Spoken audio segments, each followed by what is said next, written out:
Hi, I'm Ravinder. In this series of video lectures on embedded systems, I'll be discussing about an introduction to the embedded systems.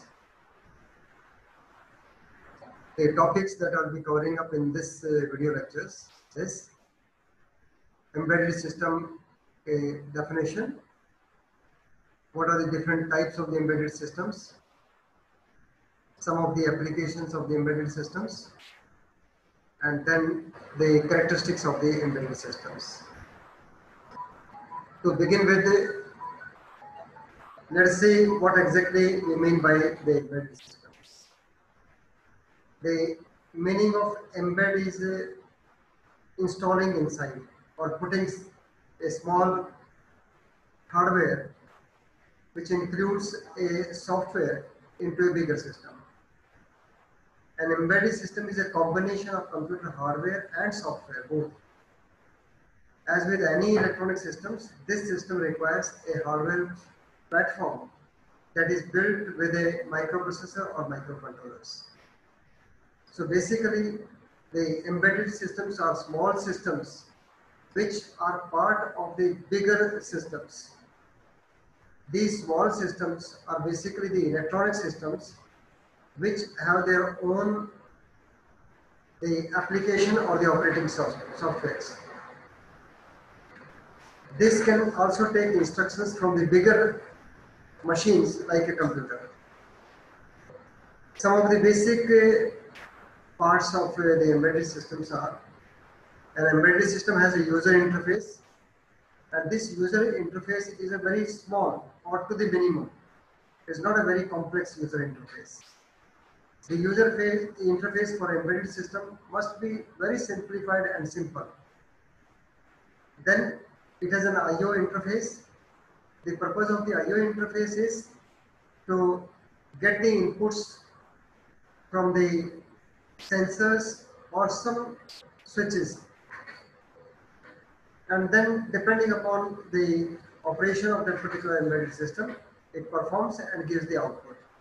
That output could be taken as input to other systems for control purpose, or it can be sent to the display for the operator checking. It also has a small memory. That memory is normally built into the embedded systems. This can be in the form of a RAM and the programmable ROM. Some of the applications of the embedded systems. Nowadays, embedded systems find an application almost in every area. Some of the best known applications are the embedded systems in the automobiles and the telecommunication. Some of the examples in this segment includes the motor and the cruise control systems, the body and the engine safety control systems, entertainment and the media, and vehicles, e-commerce, mobile access, robotics, then wireless communication, mobile computing, and the networking. Embedded systems in the smart cars, missiles, and the satellites. This can include the embedded systems for the security systems, telephones and the banking, defense, aerospace, and the communication. Embedded systems in peripherals and the computer networking. This can be in the NICs, this can be in the motherboard of the other systems, this can be part of a display system, TV, monitor, printers, and other security systems like the webcams. Some other applications of the embedded system includes in the consumer electronics.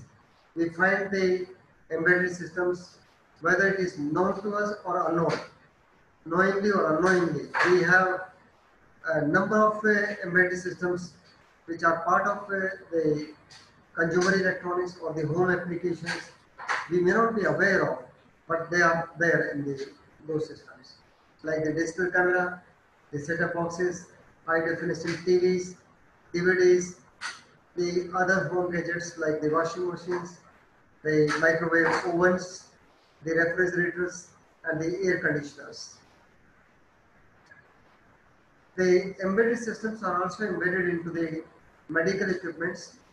Nowadays, all the medical equipments, all the modern medical equipments, they are basically embedded with the digital controls, and these digital controls may be in the MRI and the CT scans, ultrasound machines, and some other medical equipments as well.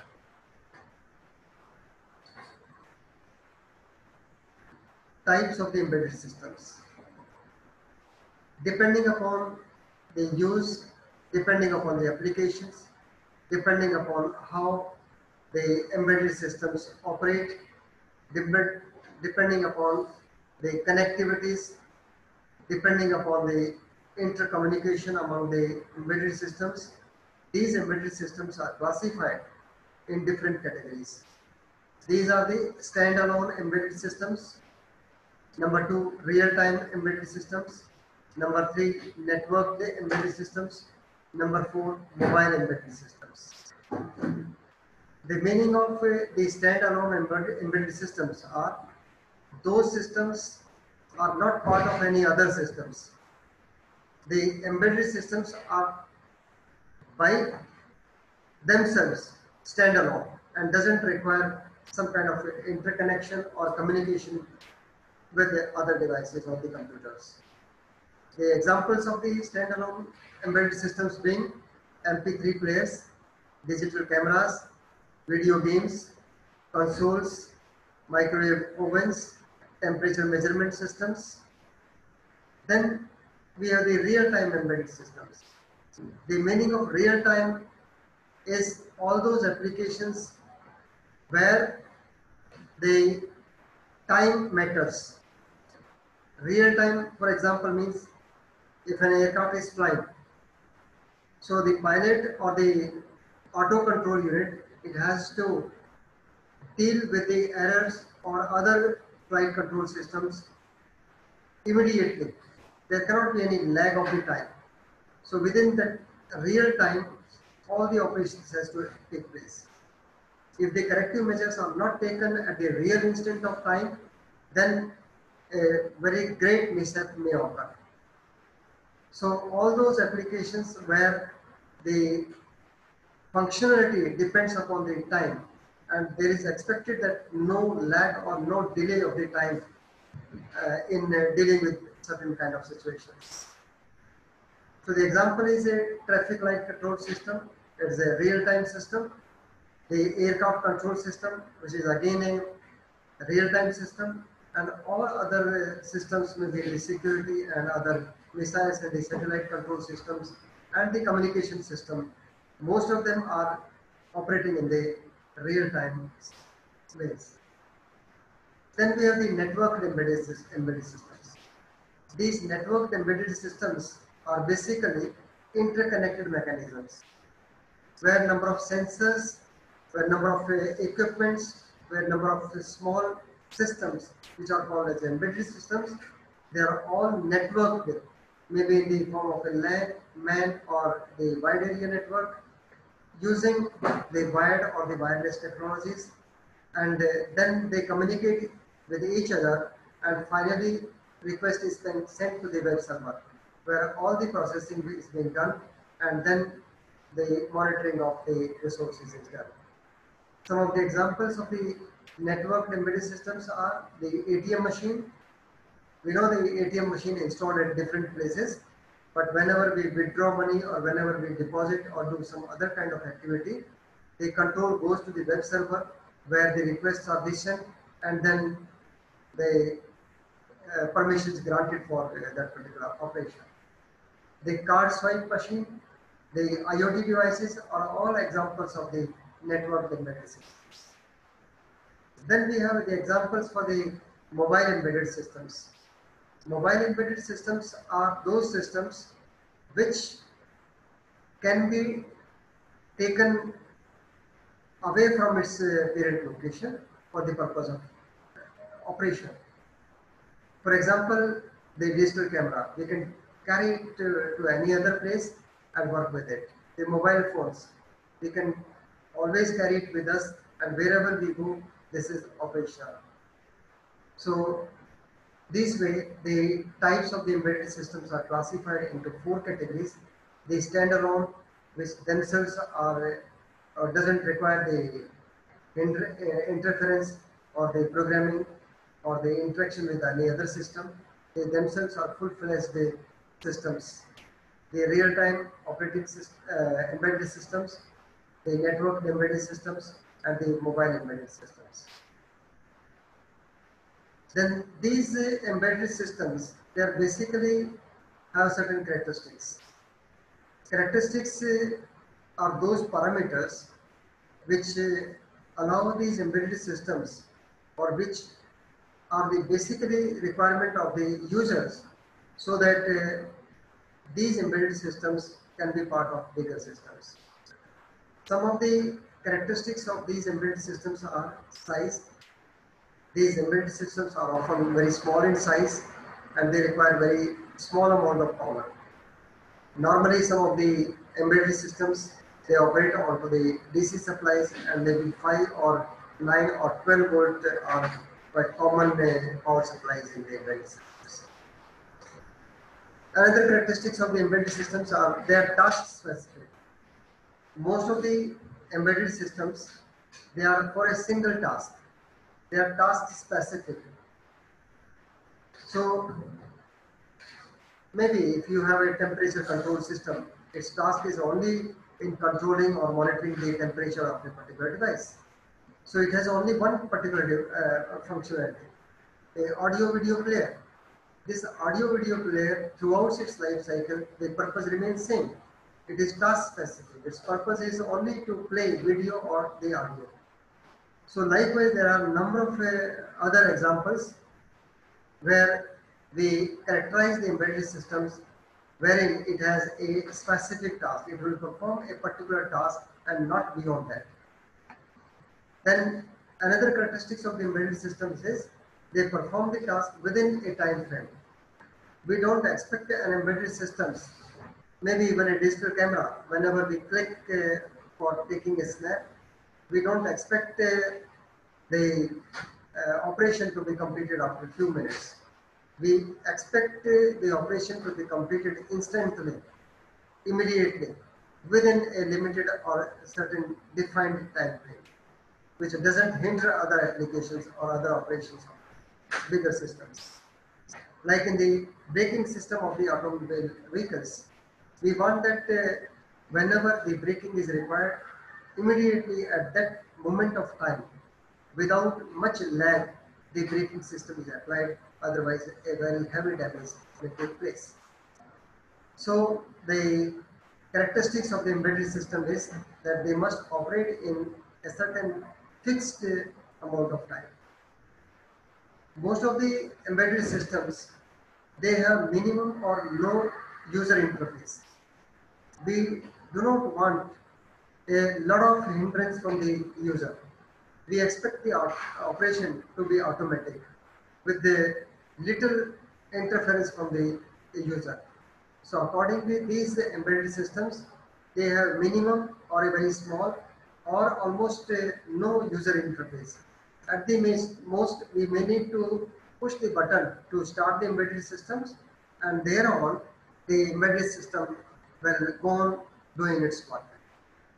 So for example, an automatic washing machine, we just set certain conditions and push the button on, then automatically it does all the functionalities, the washing, rinsing, and all the operations are done automatically without the interference from the user. The other characteristics of the embedded system being, it may be designed to react to external stimuli. Maybe there are certain embedded systems where it takes the input from the other systems or from the environment. So they take the external stimuli and react accordingly. For example, a thermometer, it takes the input from the environment and then act accordingly. A GPS tracking device. So then another characteristic of the embedded system is they are built to achieve certain efficiency level. We expect the embedded system to perform well, to give us the best results. Otherwise, we do not know how the behavior of the bigger system will be. So we expect the embedded system to behave or to operate with the utmost efficiency level. So they are all small size, can work with the less power and are not too expensive. That is again the few of the characteristics of the embedded system. Embedded system cannot be changed or updated by the user. We cannot expect the user to upgrade the operating system or the application software for that embedded system. Once the embedded system is programmed with certain application, we expect throughout its life cycle that application will remain same. So we don't expect the user to make changes to the application and perform something else, which is not expected from the embedded system. They are expected to function for long duration without the user experiencing any difficulties. So these are few of the characteristics. Another is almost every embedded systems, they are built in with the microcontrollers and the microprocessor. Their control mechanism is by the microprocessors and the microprocessors. Then embedded systems need connected peripherals to attach input and the output devices. Finally, the hardware of the embedded system is used for security and performance. Software is used for the providing the features for the embedded systems. Well, fine. That is all in this video lecture. So what we have discussed the definition for an embedded system, wherein we said the embedded system are the electronic systems which are having its own software, and probably, and not probably but surely, these embedded systems are part of other system, maybe the computers or other bigger machines. Then we have discussed the applications of the embedded systems. Nowadays we find application of these embedded systems in almost every area. Even in the homes, we have the embedded systems in many of the gadgets. We may not be aware that, but they are there. Then we found that they are used in the telecommunication, they are used in the entertainment, they are used in the security systems, they are used in the medical equipments, and so on. Then we classified the embedded systems into different types, and these types were the standalone embedded systems, then the mobile embedded systems, the networked embedded systems, and the real-time embedded systems. Then we took up the characteristics of the embedded systems. These characteristics included the small in size, low power requirements, their task specific, minimum or no interference from the user, and accordingly a very small or nil user interface. They basically are having the microcontrollers and the microprocessor as part of them, and so on. So that's all in this video. Thank you for watching. See you in the next.